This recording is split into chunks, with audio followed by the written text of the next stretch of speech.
बिस्मिल्लाहिर्रहमानिर्रहीम। कैसे हैं आप? खैरियत से हैं? आज का मौजू पहले मैं आपको बता दूं। पहले तो चैंपियंस ट्रॉफी पर हम लाजमी बात करेंगे। चैंपियंस ट्रॉफी के हवाले से खबरें हैं हमारे पास, उस पर हम बात करेंगे। पाकिस्तान का जो अभी T20 में हाल हुआ है, दोनों मैचेस हार गया, उस पर बात करेंगे। और पाकिस्तान क्रिकेट के अंदर कुछ नई खबर आई थी आकिब जावेद के हवाले से, तो वो क्या कर रहे हैं और पाकिस्तान का कोच क्या चेंज हो रहा है सीरीज़ के लिए अगली जो आने वाली है साउथ अफ्रीका की, उस पर हम बात करेंगे। मेरे साथ उबैद अमान साहब मौजूद हैं, मेरा बहुत अच्छा दोस्त है, मेरा भाई है। और हमने जर्नलिज्म में तो हमें तकरीबन एक दूसरे को जानते हुए 15-20 साल हो गए हैं, लेकिन हमने सफ़र भी बहुत साथ किया। हमने पहली मर्तबा हम लोग गए थे साथ कोयटा, अच्छा कोयटा, इस्लामाबाद, पेशावर, लाहौर, ये तो सब होते रहे। उसके बाद फिर पाकिस्तान से बाहर भी हमने सफ़र किया। हम श्रीलंका साथ गए थे, हम दुबई साथ गए थे, हम अमेरिका हम साथ गए थे, टर्की भी साथ गए थे। तो वह रमान साहब है ना, ज़बरदस्त शख्सियत के मारे गए, he is a lovely man.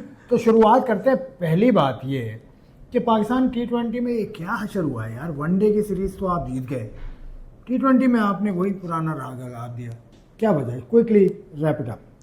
देखिए, मेन वजह आपकी बैटिंग है। अगर आप देखें तो मतलब आपकी बैटिंग हर जगह आपको जो है वो एक्सपोज कर रही है।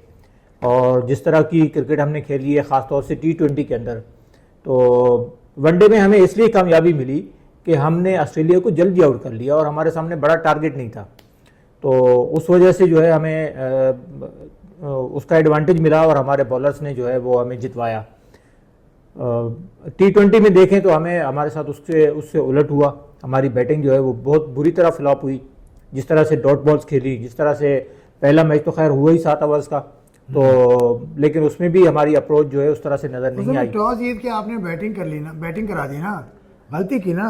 7 ओवर के मैच में बैटिंग पहले करते ताकि विदाउट प्रेशर। देखिए, वो शायद उन्होंने ये देखा हो कि पिच गीली है या पिच पर कितना फर्क पड़ जाएगा 7 ओवर में यार देखिए, मतलब बारिश हुई है तो उसका कोई ना कोई असर तो होगा। चलो वो तो हो गया, लेकिन सबसे बड़ी तनकीद जो हो रही है वो बाबर आजम पे हो रही है बतौर बल्लेबाज, रिजवान पे हो रही है। हाँ। इन दोनों को भाई लोग ये कह रहे हैं कि यार अब हाथ जोड़ रहे हैं लोग कि भैया बाबर आजम अब तो इसे छड़ दो।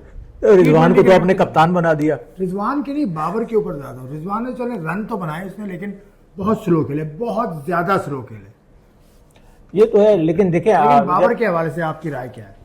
क्या T20 बाबर को थोड़ा रेस्ट लेना चाहिए? बाबर को बाबर की परफॉर्मेंस ना यार, जिम्बाब्वे सीरीज से लेगा 4 रन करवाने। नहीं वहां रन से लेगा ना, रेस्ट लेगा ना। जिम्बाब्वे सीरीज में वो नहीं है। हाँ। अभी साउथ अफ्रीका सीरीज वो खेलेगा। चले देख लेते हैं साउथ अफ्रीका सीरीज में क्या करते हैं, क्योंकि ऑस्ट्रेलिया में बाबर का रिकॉर्ड पहले भी कभी इतना अच्छा नहीं रहा। और मेरे ख्याल में बाबर को एक अच्छा रेस्ट लेना चाहिए चैंपियंस ट्रॉफी से पहले, और वो खुद को ताज़ा दम फील करें, फ्रेश होकर आएँ, तो वो ज़्यादा मेरे ख्याल में। T20 फॉर्मेट का बाबर आजम प्लेयर है या नहीं? बाबर फॉर्म के हिसाब, बाबर का जो स्टाइल है वो सबको पता है कि वो किस तरह की क्रिकेट खेलता है। वो विकेट पर जाके रुकता है, अपनी इनिंग को बनाता है, बिल्ड करता है, उसके बाद जाकर शॉट्स खेलता है। T20 में आपके पास इतना टाइम नहीं होता। तो आप कहना क्या चाह रहे हो भाई? कहना क्या चाह रहे हो भाई? भाई यही कह रहा हूँ ना कि बात चलती है ना, कहना क्या चाह रहे हो भाई? ये मैं वही चला रहा हूँ कि भैया कहना क्या चाह रहे हो, साफ कह दो भाई। बाबर की जगह नहीं बनती ना T20 में। T20 में आपको तेज खेलने वाला प्लेयर चाहिए, या T20 में आपको ऐसा प्लेयर चाहिए जो एक साइड एंकर करे, लेकिन कम से कम रन बॉल तो खेले। हाँ यार बाबर साहब, थोड़ा सा आपको ख्याल करना पड़ेगा। जो पिचेस ऐसी होती हैं जो डिमांडिंग होती हैं, उसमें बाबर अभी हम जो पिछले 1 साल से देख रहे हैं इतना अच्छा नहीं खेलते। चाहे वो पाकिस्तान ने पिचेस, अभी जरा अच्छी पिचेस बनी, स्पिन की पिच बनी, तो बाबर एक्सपोज हो गए। तो बाबर आजम पिच पर डिपेंडेंट ऐसा लगता है भाई। बाबर के खिलाफ नहीं है, Babar is one of the best players of Pakistan. Babar ने अपनी क्रिकेट खेलनी है, पिच जैसी भी हो, उसने जाना है विकेट पे जाके, उसने इनिंग को बनाना है, बिल्ड करना है, सेट होना है, उसके बाद शॉट्स खेलने हैं। कोई भी उसकी इनिंग उठाकर देख लो, चाहे T20 है चाहे वनडे है, 50 गेंदों पर उसके 50 रन कभी आपको नजर नहीं आएंगे। चलो ठीक है, बाबर 50 के बाद बाबर की इनिंग शुरू होती है। यानी बाबर को आप कहते हैं T20 में रेस्ट नहीं, बल्कि आगे आने वाली सीरीज में रेस्ट तो उसको मिल जाएगा। जिम्बाब्वे में फिर चैंपियंस ट्रॉफी है, तो good luck to Babar. Champions trophy है भी पाकिस्तान में। हाँ, चैंपियंस ट्रॉफी तो पाकिस्तान में होगी। अच्छा, इसमें तो कोई शक नहीं है। चलें, इस हवाले से भी खबर है वो देते हैं। उससे पहले ये है कि आकिब जावेद साहब का सुबह से हमने टीवी पर देखा कि वो कोच बन रहे हैं पाकिस्तान टीम के, रियली वो तो मना कर चुके हैं इससे पहले। देखिए, पाकिस्तान क्रिकेट में कभी भी कुछ भी हो सकता है, और आकिब को अगर कोच बना रहे हैं तो उससे बात हुई होगी अगर वो एग्री है, क्योंकि पहले तो उन्होंने कहा था कि नहीं जी मैं निचले लेवल पे काम करूंगा, मैं एनसीए में काम करूंगा, हाई परफॉर्मेंस सेंटर में काम करूंगा, तो कोचिंग का पहले तो उसने मना किया था। अभी ऐसा कोई ऑफिशियल वर्ड पीसीबी की तरफ से भी नहीं आया, खबरें ज़रूर चलवाई गई और हमने भी चलाई, लेकिन ऑफिशियल एक चीज़ होती है ना, भाई वो अभी मेरे तक नहीं जराए आई। ये बता रहे हैं कि साउथ अफ्रीका सीरीज में जेसन गिलेस्पी ही आपका कोच है, लेकिन जेसन गिलेस्पी को ऑस्ट्रेलिया सीरीज के लिए किया गया था। नहीं, वो जेसन गिलेस्पी की म्याद थोड़ी सी बढ़ाई जा रही है, ये अंदर ये इत्तला अभी तक की है ओके। जो जराए ने दी है, सही है, पीसीबी के जराए हैं ये भी बता दूं, और पीसीबी के जराए पे एतबार कभी नहीं करना। नहीं, अभी तक ये खबर आई है शाम में कि Jason Gillespie will continue as coach in the tour of South Africa as well. लेकिन कभी भी जिम्बाब्वे सीरीज के कभी भी यू टर्न आ सकता है। यू टर्न आ सकता है। तो अब क्या चैंपियंस ट्रॉफी में यू टर्न आ सकता है? पाकिस्तान राजी हो जाएगा हाइब्रिड मॉडल पर जिसका इतना शोर हो रहा है? अब मेरे ख्याल में एक यही सोल्यूशन है इस टूर्नामेंट को बचाने का। 29 साल के एक बहुत लंबा अरसे के बाद जो है पाकिस्तान को आईसीसी इवेंट की मेज़बानी मिली है, और अगर इस इवेंट को बचाना है तो फिर पाकिस्तान को कुर्बानी देनी पड़ेगी, और इस दफ़ा कम अज़ कम तो ज़रूर जाना पड़ेगा हाइब्रिड मॉडल में। लेकिन फिर आप अपनी भी कुछ शराइत रखें कि अगर हाइब्रिड मॉडल हमारे लिए है तो फिर हाइब्रिड मॉडल इंडिया के लिए भी होना चाहिए। फिर दूसरी भी कोई टीम अगर इस तरह से आईसीसी के किसी इवेंट में कहती है कि जी हमने फलां मुल्क नहीं जाना, उससे वहाँ पर इवेंट हो रहा है, जैसे माजी में हमने देखा ऑस्ट्रेलिया की टीम ने टूर नहीं किया था, वेस्ट इंडीज 2003 के वर्ल्ड कप में इंग्लैंड नहीं गई थी जिम्बाब्वे। हाँ, और ऑस्ट्रेलिया की टीम उससे पहले 96 में नहीं गई थी श्रीलंका। तो फिर उनके मैचेस भी जो है वो न्यूट्रल वेन्यू पर कराए जाएं, तो आगे पाकिस्तान को तो इससे फर्क आगे नहीं पड़ना है, क्योंकि हमारे पास तो एक ही इवेंट है। लेकिन इंडिया के पास 4 से 5 इवेंट हैं आईसीसी के, जो 2031 तक का साइकिल है, तो इंडिया के ऊपर जो है वो जरूर फर्क पड़ेगा। 2026 का वर्ल्ड टी20 इंडिया में शेड्यूल है, बिल्कुल। पाकिस्तान भी अपना ये रखे शर्त, ये शर्त रखनी चाहिए कि भाई हम भी इंडिया नहीं जाएंगे।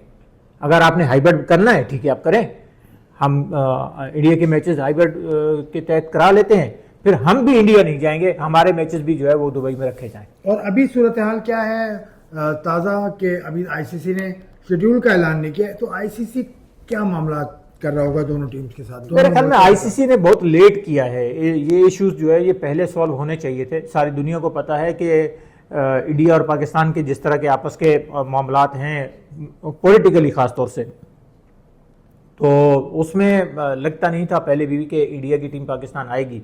रिसेंटली आपने देखा जो एशिया कप हुआ था लास्ट, उसमें भी इंडिया की टीम नहीं आई थी और उसके मैचेस श्रीलंका में करवाने पड़े थे। वो पाकिस्तान क्रिकेट बोर्ड की तजवीज़ थी, नजम सेठी साहब की तजवीज़ थी, तो पाकिस्तान पिछले साल हाइब्रिड मॉडल मान चुका है, तो इस साल ना मानने की कोई वजह नहीं है। देखिए, वो तजवीज़ भी इसी वजह से थी कि इंडिया ने इनकार किया था, और इंडिया अगर नहीं खेलता तो फिर एशिया कप कैसे क्या रह जाता, इंडिया के बगैर कोई चार्म नहीं रहता था ना।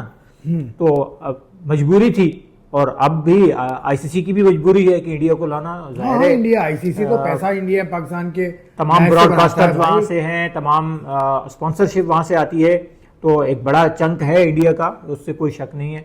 और इंडिया के बगैर बहुत मुश्किल हो जाएगा आईसीसी के लिए भी, पाकिस्तान के लिए भी, तो इंडिया के बगैर नहीं हो सकता। तो इंडिया को अगर कराना है तो फिर हमें जो है वो हाइब्रिड मॉडल की तरफ जाना पड़ेगा।